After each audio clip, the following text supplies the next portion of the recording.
Hi friends. കുറച്ചായി ഒരു video ചെയ്തിട്ട് അതിനുള്ള സമയം കിട്ടിയിട്ടില്ല. ബേസിക്കലി അതിൻ്റേതായ കാരണങ്ങളുമുണ്ട്. LLM പഠിക്കാനായിട്ട് UK വന്നു. ഞാൻ പഠിച്ചത് കോർപ്പറേറ്റ് ലോ ആണ് LLMൽ. അത് കംപ്ലീറ്റ് ചെയ്തു. ഇപ്പോൾ ഇവിടെ ഒരു ഫേമിൽ പാരാലീഗലായിട്ട് ജോയിൻ ചെയ്തു. ഇപ്പോൾ ഓൾമോസ്റ്റ് 1 മന്ത് കഴിഞ്ഞു. അപ്പം ഇനി പറ്റുവാണെങ്കിൽ റെഗുലറായിട്ട് ലീഗൽ കണ്ടൻറ്റ് റിലേറ്റ് ചെയ്ത് വീഡിയോസ് ഇടണമെന്ന് താല്പര്യമുണ്ട്. പറ്റിയാൽ സമയം കിട്ടിയാൽ ചെയ്യാം. സോ ഇന്ന് ഞാൻ പറയാൻ ആഗ്രഹിക്കുന്ന മറ്റൊരു കാര്യം, നമ്മുടെ നാട്ടിൽ ലോ ഡിഗ്രി ഉള്ള ഒരാളെ പൊതുവേ പറയുന്നത് അഡ്വക്കേറ്റ് എന്നാണ്. പക്ഷേ UK ഇത് വരുമ്പം 2 കാറ്റഗറൈസേഷനാണ് ഇതിന് വരുന്നത്: സോളിസിറ്റേഴ്സ് ആൻഡ് ബാരിസ്റ്റേഴ്സ്. ഇത് തമ്മിലുള്ള പ്രധാന വ്യത്യാസം എന്താണെന്ന് സാധാരണ ഒരാൾ നോക്കുമ്പം കൺഫ്യൂഷൻ വരും. സോ അതൊന്ന് എക്സ്പ്ലെയിൻ ചെയ്യാനാണ്. സോ ഫസ്റ്റ്, സോളിസിറ്റർ എന്ന് പറഞ്ഞാൽ നമുക്കൊരു ലീഗൽ ഡിസ്പ്യൂട്ട് വന്നാൽ നമ്മൾ ആദ്യം അപ്രോച്ച് ചെയ്യുന്നത് സോളിസിറ്റേഴ്സിനായിരിക്കും. നമുക്ക് വേണ്ടി ആ കേസിലെ എല്ലാ പേപ്പർ വർക്കുകളും നമ്മുടെ നാട്ടിലെ കോടതി ഭാഷയിൽ പറഞ്ഞാൽ റിട്ടേൺ സ്റ്റേറ്റ്മെൻറ്റ്, വിറ്റ്നസ് സ്റ്റേറ്റ്മെൻറ്റ്, മറ്റു കാര്യങ്ങളെല്ലാം തന്നെ തയ്യാറാക്കുന്നത് ആ സോളിസിറ്റർ ആയിരിക്കും. ഈ കേസ് കീഴ്ക്കോടതികളിൽ നിൽക്കുന്നതാണെങ്കിൽ, ഇവിടുത്തെ ഒരു സിസ്റ്റം പ്രകാരമാണെങ്കിൽ ഒരു കൗണ്ടി കോർട്ട്, ക്രൗൺ കോർട്ട്, ആ ഒരു ലെവലിൽ നിൽക്കുന്ന കേസുകളാണെങ്കിൽ അത് ആ സോളിസിറ്റേഴ്സ് തന്നെ കോടതിയിൽ അപ്പിയർ ചെയ്ത് നമുക്ക് വേണ്ടി കേസ് നടത്തും.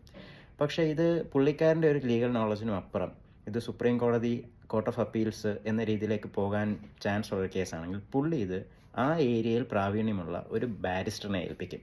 ബാരിസ്റ്റേഴ്സ് എന്ന് പറഞ്ഞാൽ പൊതുവേ 2 കാറ്റഗറൈസേഷനാണുള്ളത്. സോളിസിറ്റേഴ്സിന് തൊട്ട് ഒറ്റ കാറ്റഗറി അല്ല, അത് 2 കാറ്റഗറി ഉണ്ട്. ഒന്ന്, ഡയറക്റ്റ് ആക്സസ് ബാരിസ്റ്റർ, അതായത് പബ്ലിക് ആക്സസ് ബാരിസ്റ്റർ. ആ ബാരിസ്റ്റേഴ്സിനെ നമുക്ക് നേരിട്ട് എന്ന് കണ്ട് കേസ് ഏൽപ്പിക്കാം, നമ്മുടെ നാട്ടിലെ വക്കീലന്മാരുടെ കൂട്ട് തന്നെ. പക്ഷേ മറ്റേ കാറ്റഗറി ഒരു സോളിസിറ്റർ ത്രൂ മാത്രമേ നമുക്ക് അപ്രോച്ച് ചെയ്യാൻ സാധിക്കത്തുള്ളൂ. അത് നമ്മൾ ഈ കേസ് ഏൽപ്പിക്കുന്ന സോളിസിറ്റർ ആയിരിക്കും ആ ബാരിസ്റ്ററിനെ കണ്ടെത്തുന്നതും ആ കേസ് ഏൽപ്പിക്കുന്നതും. സോ ആ ഒരു കോംപ്ലക്സ് കേസ് പിന്നീട് ആ കോടതിയിൽ നടത്തുന്നത്, റെപ്രസെൻ്റ് ചെയ്തുന്നതും വാദിക്കുന്നതും ബാരിസ്റ്റർ ആയിരിക്കും. എന്നാൽ പിന്നിൽ നിന്ന് സകല പേപ്പർ വർക്ക്സും അതിന് ചെയ്തു കൊടുക്കുന്നത് സോളിസിറ്റേഴ്സ് ആയിരിക്കും. അതായത് കോടതിയിൽ ആ കേസ് പ്രസൻറ്റ് ചെയ്ത് ആൾക്കാരെ വിസ്തരിക്കുന്നതും ക്രോസ് എക്സാമിനേഷൻ ചെയ്യുന്നതും എല്ലാം ബാരിസ്റ്റർ ആയിരിക്കും.